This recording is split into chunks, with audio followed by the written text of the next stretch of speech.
It was a little bit of a stressful game, one that we all believed that Clemson would win, but not one that we thought Boston College would get out to an 18-point lead. 28 points going into halftime to Clemson's 13. So 28-13 heading into the half.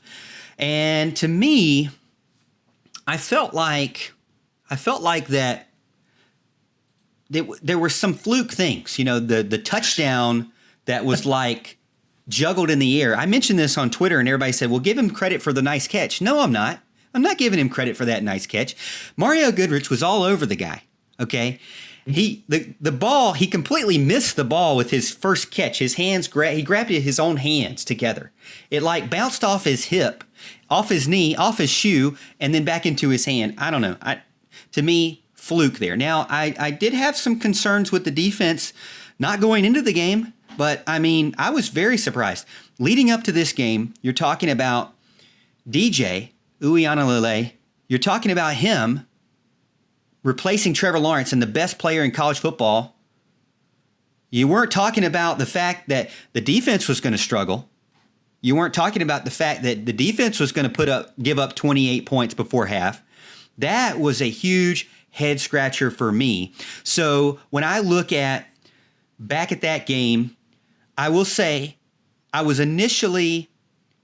a head scratcher, but at halftime I told Audrey, I said, this team, if any defense can change and adjust at halftime, it's a Brent Venables-led defense. And so I really never felt concerned about the defense. I was still more concerned about what Tony Elliott was going to put together with DJ to try to get that 18 points back. And by the way, according to Pro Football Focus, DJ had, at least scored as good or not better than 3 games that Trevor Lawrence has been in. So DJ, hats off to you for holding your own as a first-time start in a big-time situation. Not only that, but being down 18. So my thing is, I never panicked. There were some people at halftime, oh no, Booger McFarland, Nuke Hopkins called him out, said they were on upset alert. Nuke Hopkins said you need to be quiet because you're about to go to the Hot Pocket Bowl. Your LSU Tigers are going to the Hot Pocket Bowl. So I felt the same way. Alan, we'll start with you. Well, actually, let's start with Houston. Houston, what were your thoughts? Did you ever feel a little bit of nervousness there? Was it really my last time feeling nervous about this Clemson team was in the playoffs? Yes and no. I'd be lying if I didn't state some things, an overreaction after the fumble. Because I know there's a few of my friends out there that will tell me otherwise if I say that I wasn't nervous. But after the fumble, Clemson goes down, scores, kicks a field goal. I was a little frustrated with that decision. I thought after fumbling away that touchdown, I thought it was crucial to get something back on the board, but it ended up not being as big a deal. And then the other part that I started to kind of ease into the thinking that Clemson would come back is 2-minute drill to get at least a field goal, knocking down a 50-yard field goal. I thought that was crucial.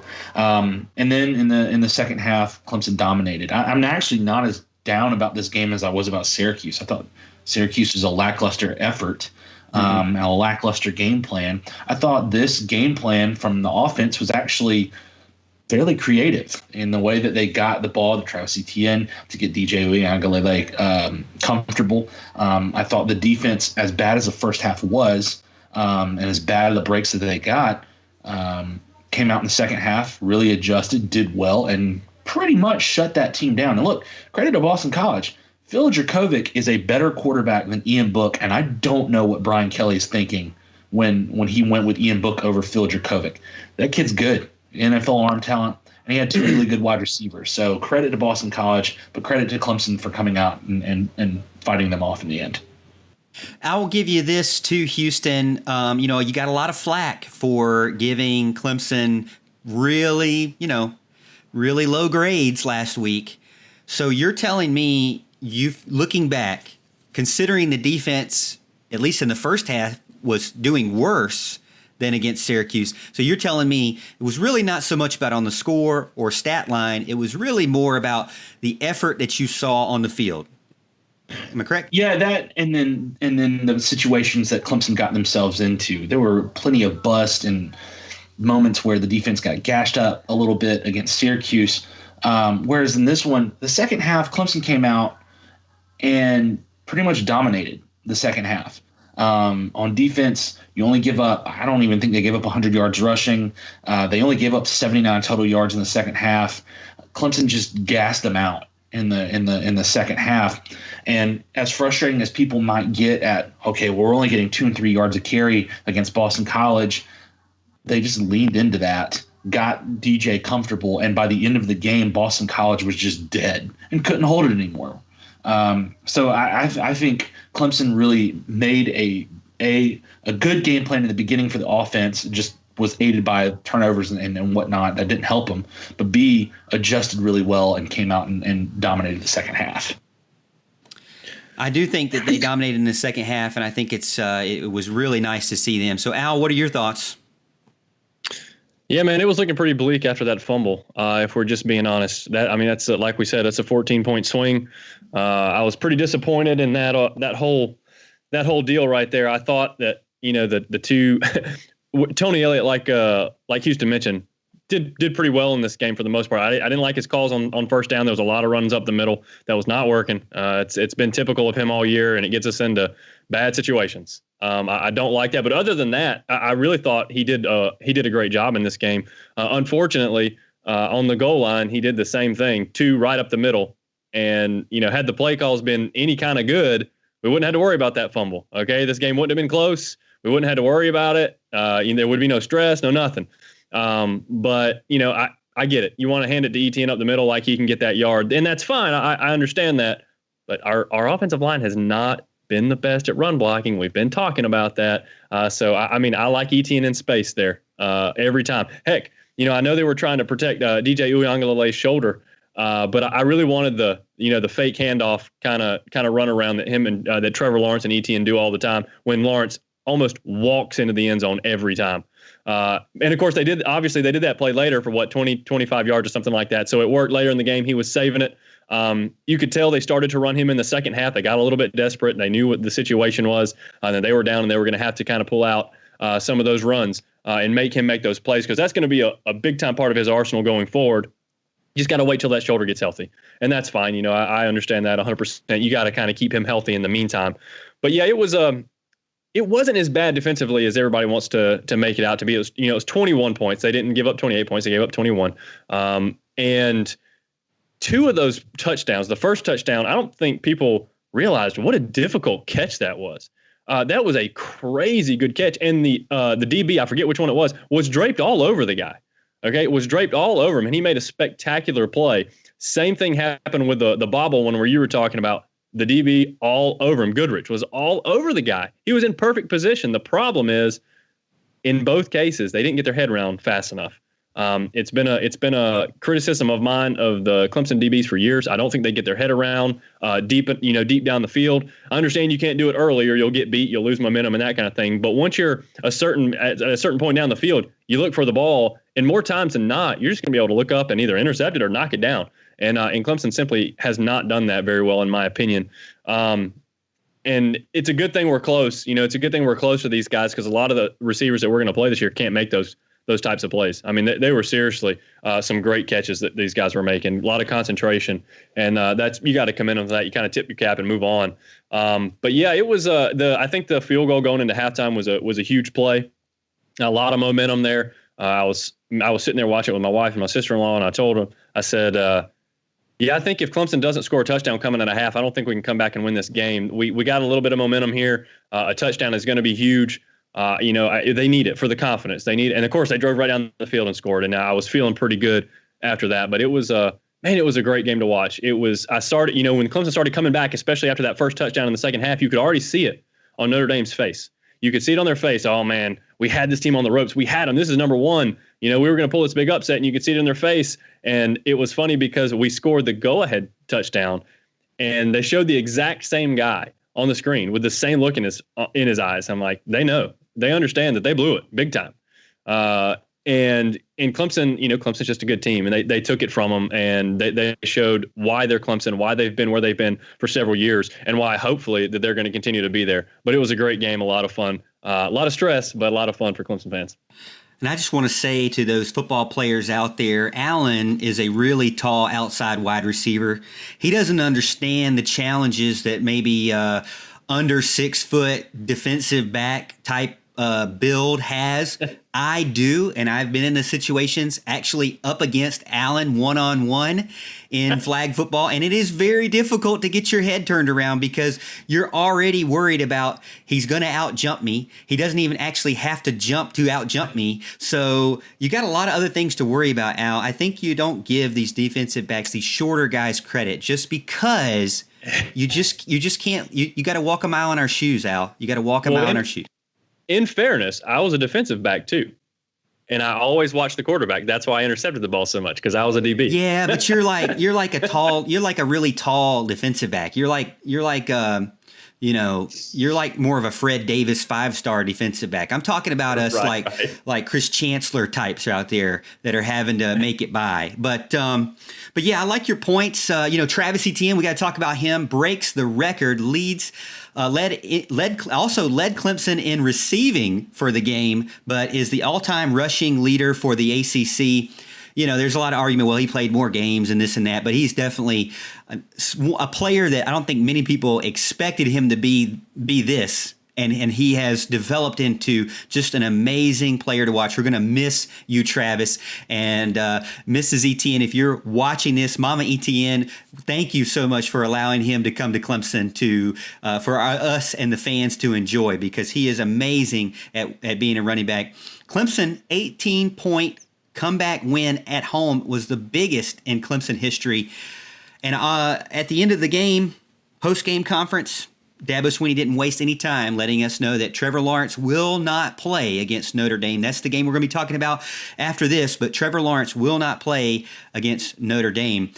Before we start talking about Notre Dame, we're going to talk about the players of the game and the grades for the game. I'm interested to see what Houston, I know a lot of fans out there probably interested to see what Houston's grades of the games are going to be.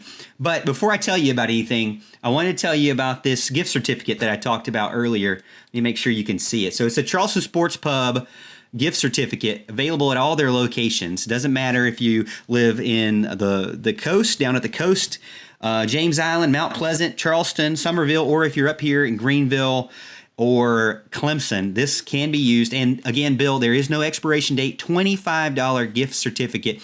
How do you win it? Well, we're going to do a drawing. How are you going to get entered into the drawing? You have to tag 4 friends in the comments over on YouTube or Facebook. So tag 4 friends in the comments. Don't tag Allen, Houston, or myself. We do not count as a friend, even though we are your friends. We don't count. So you have to tag 4 friends. Now, why did I say 4? Because 4 is a great number. 4 is Deshaun Watson's number, and that's the number I picked. So once you tag 4 friends in the comments, then we'll put everybody's name in a hat, and we'll draw from it. How does that sound? $25 gift card, and then I will reach out to you via message, and I'll give you our information. So thank you so much for joining in. Again, let's talk about the offensive player of the game, defensive player of the game. I got offensive player of the game. I really wanted to give it to DJ. I mean, Travis Etienne got the leather helmet and then gave it to DJ anyway, so I kind of like them both. Again, DJ graded Pro Football Focus 72.7, better than 3 of Trevor Lawrence's games this year. So how about that? And then fantasy-wise, DJ was a top 30 player, and Travis Etienne was a top 11 player, 11th overall nationally as far as fantasy points scored. So I give Travis Etienne the offensive player of the game. Defensive player of the game for forcing that safety and almost chucking Phil Jurkovec all the way across the hill outside of the stadium. I know you're going to tell me he wasn't the best performance, but that was a great performance. So give me Brian Bresee. Not only that, Pro Football Focus graded the defensive run block as a 90.8, one of their highest grades for a defensive run stop in that game. So great job for the defensive line, minus the linebackers, minus Tyler Davis, still holding it down. So again, Travis Etienne, Brian Bresee for me. Let us know in the comments what you think if I'm right or wrong, or who your MVPs were.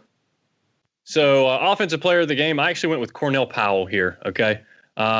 11 receptions, 105 yards. Okay. This is not the Powell we've been seeing. This is the Powell we've all been hoping for. He showed up against BC. He showed up in a big way, and it was incredible for Clemson. It was huge for Clemson. He had big time catch after big time catch, clutch catch, contested passes, full extension. I mean, goodness gracious. Look, there's an easy case to be made for DJ Uiagalelei or Travis Etienne here. There's no doubt about it. But Cornell Powell deserves some major love for this game. And I decided that I was going to be the one to give it to him.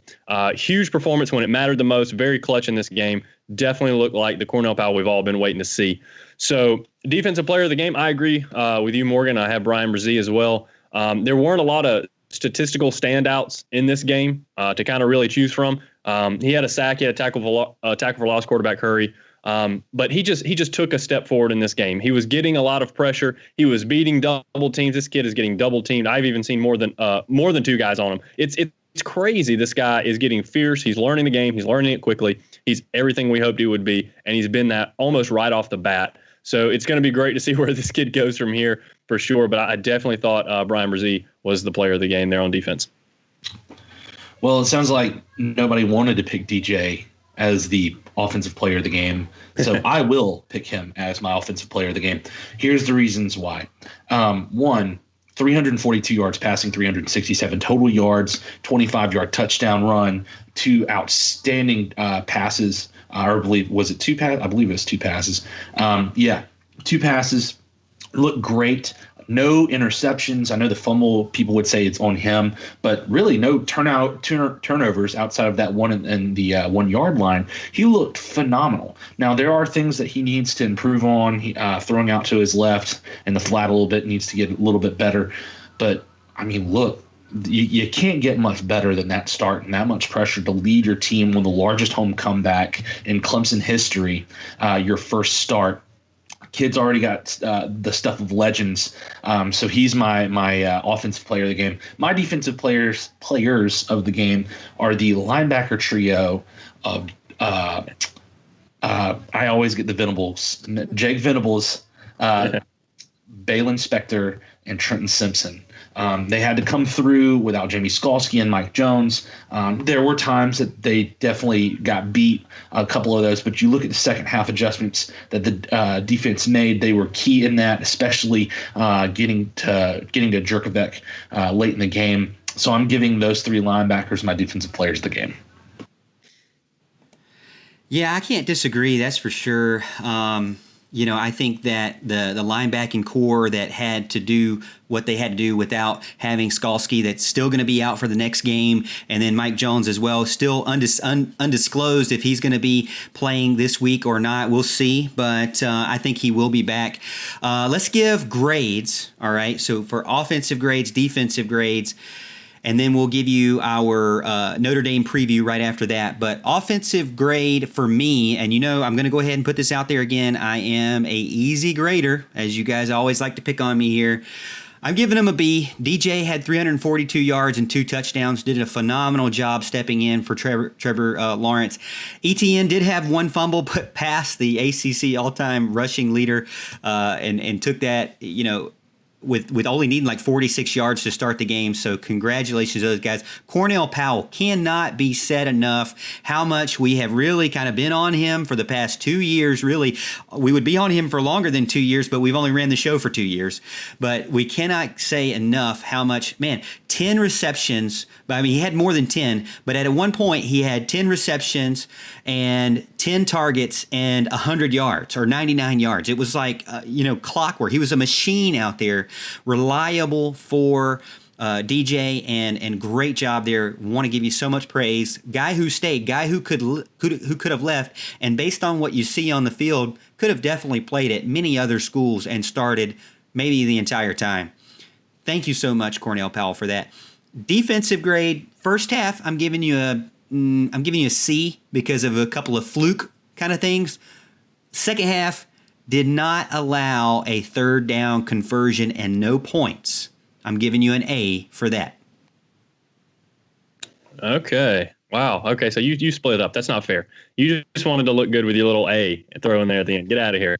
And get out of here with that nonsense. Okay, so the offensive grade, I gave him a B as well. I thought that was a pretty fair assessment. I mean, look, DJ played incredible. Okay, I was very, very proud. Looking forward to what we get to have these next couple of years. That guy, I don't know if people understand exactly what they're watching on television, but that guy throws it harder than anybody I've ever seen. I mean, he is throwing absolute lasers out there, and Rodgers and Powell in particular are catching them. I mean, no bobbles, no nothing. It's just unbelievable. It's like it's hitting their hands and sticking.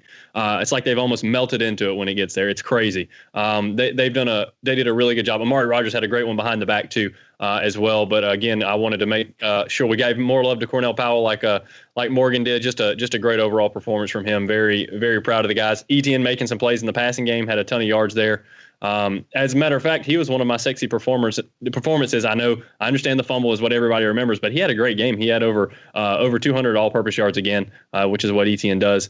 So it was a pretty good showing from the offense there. Not too bad. If you sneak in for the touchdown there, and all of a sudden it's about 40 points and instead of the fumble. So that's a decent performance. We can do better, and we will do better, but that's not bad. Defensive grade, I gave him a C. And it's really just because on the scoreboard it shows 28 points, but we know they only gave up 21. Jerkovic's a good quarterback. We talked about that before the show. I agree with Houston, and he says that he's better than Ian Book. He is, in my humble opinion. It was about the DBs for me. It was about the defensive backs. It looked like they blew one play that should have been a touchdown. Jerkovic threw a great pass, and it was just out of reach. And that could have been a touchdown. I was kind of not upset. I was actually thrilled to death that he missed the pass, but it was a poor effort by the BC receiver. I thought he could have easily made that grab if he'd have jumped or dove or something like that. But I don't like the fact that DBs weren't getting their head around. Just not a good effort. Not a good effort to look back for the ball like I'm sure their coach should do. All right, I'm sure Mike Reed isn't saying, I don't even worry about looking for the ball. I'm sure he doesn't say that. Maybe we should have Mike Reed on to ask him personally. Okay. But again, that was some incredible catches by BC, no doubt about it. The targeting penalty, goodness gracious. That was nonsense, guys. I mean, you cannot do that. We have to talk about it, don't we? You can't do that. I mean, goodness, that was what a pivotal moment. It's a bad, I don't want to say it's a bad rule because it's great when it works out in your favor, but it had no effect on the play. Let the play go. We get the pick, penalize us 15 yards. If that's what you want to do, fine. But you just can't do that right there. That was a huge mistake. We also got burned a couple times by penalties. KJ Henry with the hold. Again, the pass was already out to the receiver. And then, KJ holds the guy and kind of throws. I don't know if he threw him to the ground or he went to the ground.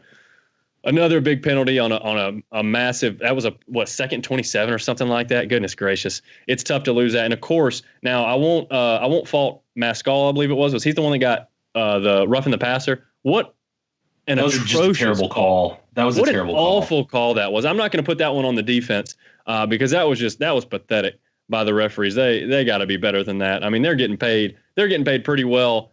They can't make that call. It was awful, and I'm pretty sure that led to a touchdown for BC as well there. So that was tough when Clemson should have been off the field. So a lot of things didn't go right. Okay, it was a fluke game. We've talked about all the flukes. There's a million of them we could talk about in this game. Overall, I gave the defense a C because I think they're just capable of much better. And I get it. We're out a lot of guys too. But yeah, they're gonna get some of these little issues fixed, and they're gonna come back with a vengeance. I feel quite sure. Yeah. So if everybody's waiting with bated breath for my grades, I'm going to give the offense a B+. I think the offense had a great game plan. Honestly, we're a fumbled touchdown away from really that could be the game could have not been as close as it was if we score there. We don't know what that spirals into. Maybe DJ gets even more comfortable, but look, Big Al had this right. He throws a mean fastball. I always thought Taj had one of the fastest balls coming out of his hand.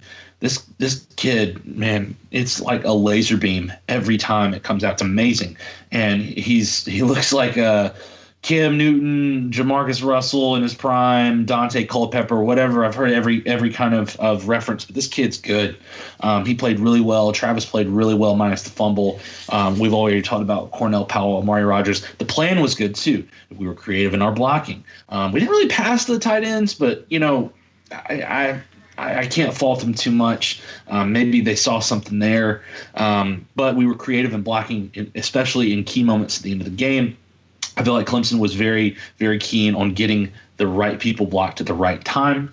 And so that's why I think I'm a little higher this week, because Clemson wasn't just like, I don't know, throwing together things in the fourth quarter and just hoping that Trevor hits somebody downfield or Travis breaks off a big run.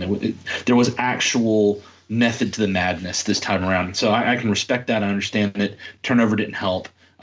First down runs could have been a little bit better, but overall, I think Clemson had a great game plan and executed well, so I give them a B+.